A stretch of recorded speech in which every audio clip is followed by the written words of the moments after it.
Rams house. Welcome into a brand new episode of the Rams Report by Chat Sports. And guys, we have got some massive breaking news to discuss on today's show as the Seattle Seahawks have made Jaxon Smith-Njigba, as we kind of expected that they would, the highest paid receiver in NFL history with a monster record-breaking contract. We're going to break down the details of it. And we're going to talk about, more importantly, at least for our purposes, the impact that it's going to have on the upcoming deal for our guy, Puka Nacua, who will absolutely want to clear the bar set by JSN. But before we get into that whole discussion, make sure you're locked in, because the Puka extension, it could come any day now.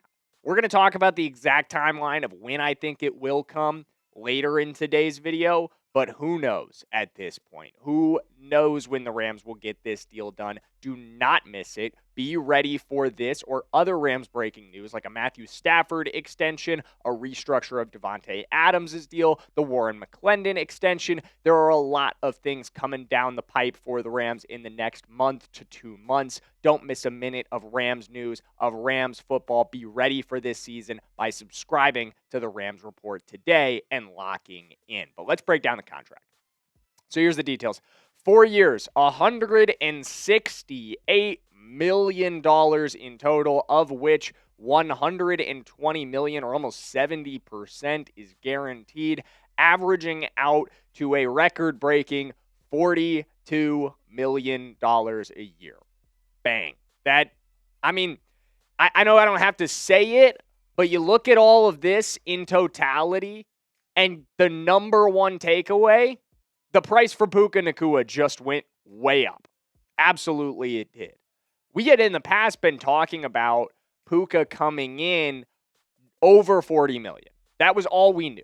It's going to be more than $40 million because Ja'Marr Chase is over $40 million. But now we've got a much more clear ballpark of where he's going to want to be, and it's significantly higher, right? Like, look at the highest paid receivers per year. JSN now topping this list and crushing Ja'Marr Chase, who crushed Justin Jefferson by an even more significant margin before that. Do I think Puka's going to do to Jaxon Smith-Njigba what Ja'Marr did to Justin? No. We'll talk about contract projections for exactly what it's going to look like later in today's video. But I think at the very least, we all know Puka is the better player, right? Like, I know I'm talking to a biased audience, and justly so. I'm biased myself on this one. But Puka Nacua is the better football player. He's going to argue that in these contract negotiations. His agent is going to argue that in these contract negotiations. You look at the numbers, and I think the numbers tell you that Jaxon Smith-Njigba is not as good as Puka Nacua, that he does not impact the game as much as Puka does. And at the end of the day, I'm ready to give Puka every penny of the cap. So it's not about me not wanting to pay Puka when I say this is bad news. It's just about we're going to need that cap for other guys at the end of the day. And Puka is going to want a significant monster payday. I mean, look at JSN's numbers from last season. They're damn good. 1,700 yards, 10 touchdowns, 15.1 yards per catch. But he doesn't really have the track record of success going beyond this season that a lot of guys do when they get monster contracts like this. 3 years in his career, obviously, and of which only 2 of which are over 1,000 yards. And granted, he was not really the number one target in 2024 before DK Metcalf was still in the offense at that point. Obviously, he got traded over to Pittsburgh. So in 2025, he takes that big step up. Geno Smith exiting as well definitely seemed to have an impact on that. Sam Darnold. So obviously, they're betting on the future with Jaxon Smith-Njigba.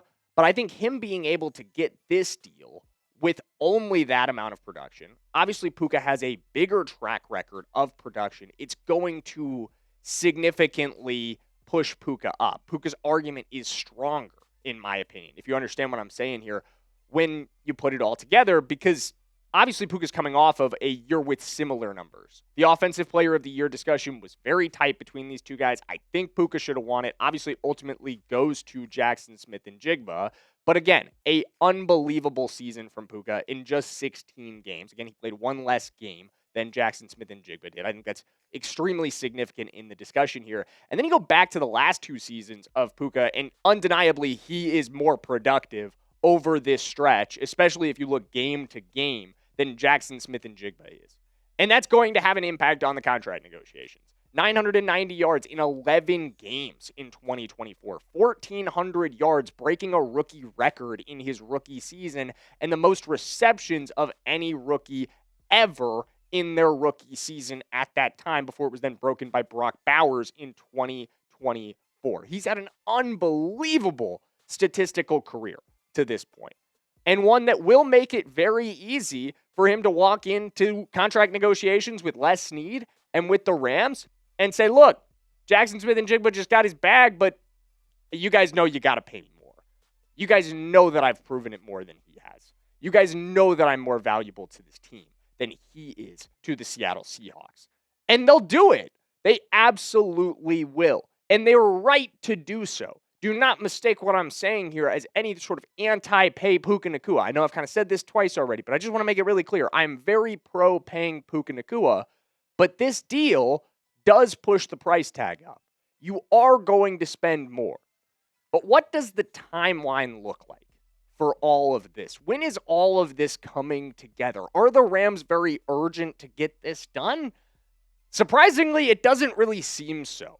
And we've kind of known this for a while, but Mike Garafolo sounded off today, saying on the Insiders, my expectation, based on the conversations that I have had, is that it's a different situation with Puka and the Rams. Rams got a lot of young guys that they have to pay, and a lot of other business to conduct as well. I think with that other business, he's referring to the restructures of Davante Adams and the restructure and extension of Matthew Stafford as well.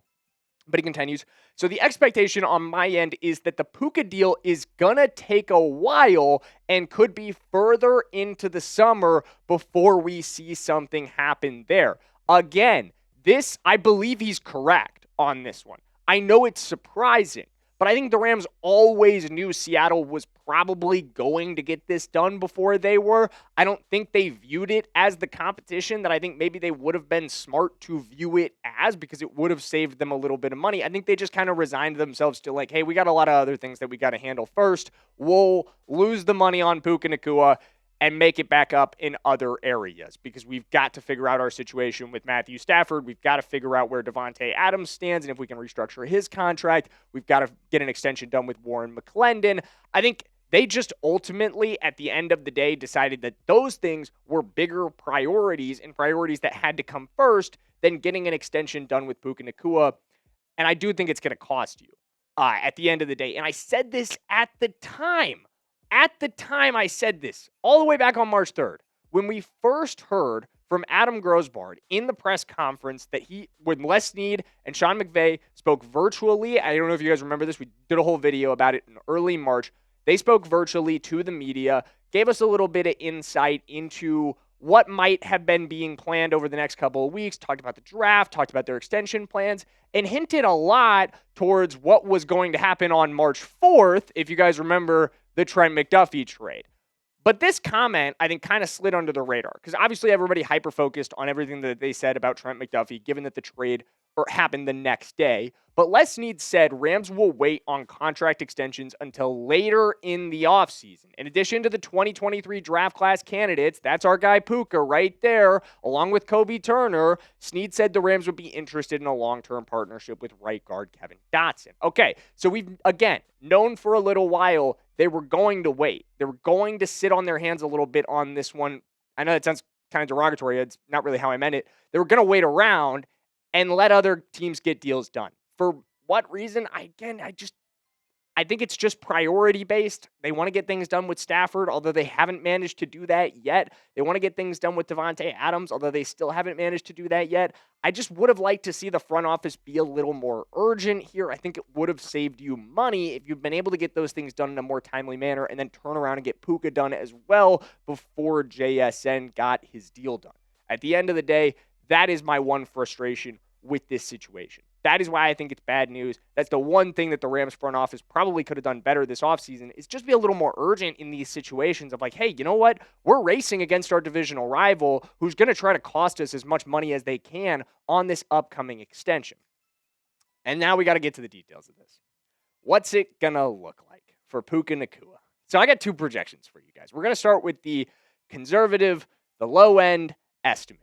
In my opinion, if the Rams get, I guess you could say lucky, this would be like kind of the best deal you could get done with Puka, I think, based on our new price points and new projections. It would be $172 million over 4 years with a guarantee of $125 million, both clearing the numbers that Jaxon Smith-Njigba got. Remember, his total is $168 over 4. His guarantee is $120 over 4, so both of those ticking up, and it would average him out at $43 million, making him the highest paid receiver in the NFL by a solid $1 million margin.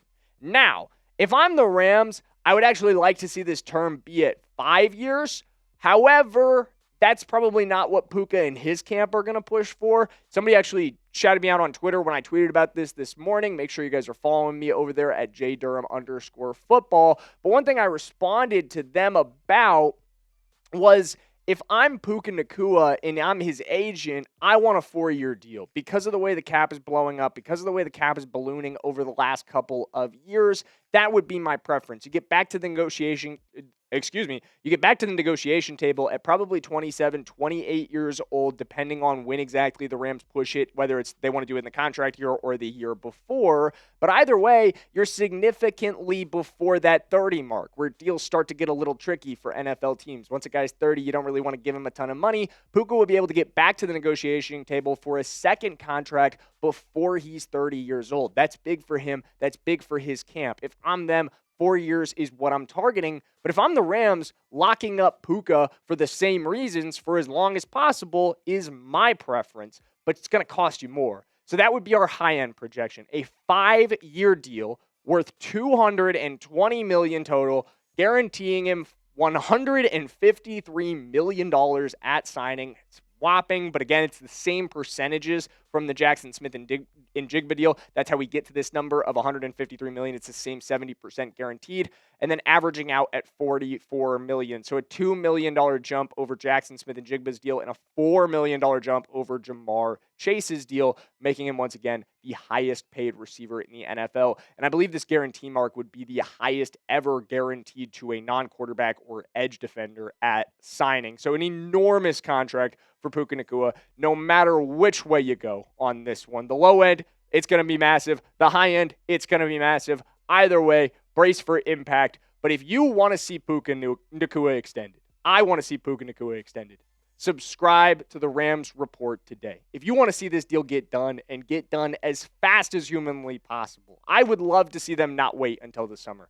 I don't know who else is going to try to get their deal done before then. There are other receivers out in the NFL that are looking to get paid, that are excited to see Jaxon Smith-Njigba push that ceiling up, even though they know they're not maybe contenders to be the highest paid receiver in the NFL. They know at least they're going to get a solid payday. They might end up in the Justin Jefferson range now. So if you want to see the Rams be urgent here, you want to see the Rams get this deal done for Puka Nacua, avoid costing themselves more money, hit that subscribe button, because the minute that it happens, we will have that coverage for you. We will be on it right away as we're on all Rams news. Thank you guys so much for spending your time here with us today. As always, we appreciate you. And as always, let's go Rams.